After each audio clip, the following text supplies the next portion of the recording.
বলে রাজনীতি করি না, কিন্তু নেতাদের সঙ্গে শুধু ফটো পাওয়া যায়।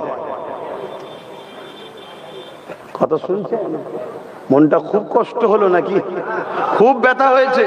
তাহলে আমার কথা এখন শেষ কথা, সেটা হলো এটাই, আমরা পশ্চিম বাংলায় আমাদের মসজিদ মাদ্রাসার জন্য কথা বলতে পারি না?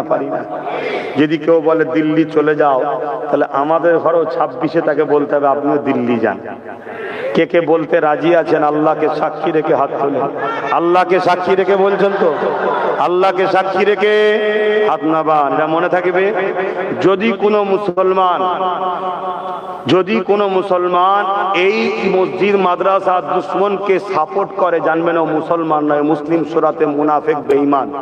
শুনছেন তো নাকি? আমি বলে যাচ্ছি, কোন মুফতি, মৌলানা, পীর, পীরজাদা, আলেম, উলামা, কোন মায়ের বেটা যদি পারে আমার সামনে চ্যালেঞ্জের মোকাবেলায় আসো, এত বড় ইসলাম বিদ্বেষী কথা বলার পরে যদি ক্ষমা না চায়, এরপরও যদি কোন মুসলমান তার সাপোর্ট করে, সাথ দেয়, তার তোষামতি করে, ও মুসলিম সূরাতে বেঈমান, ও মুনাফিক।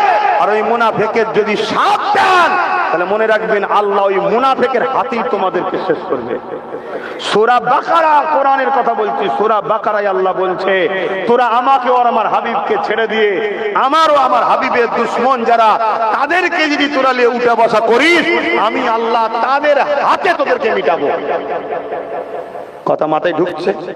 তাহলে আমি আপনাদের দুশমনি করছি না বাঁচাবার চেষ্টা করছি?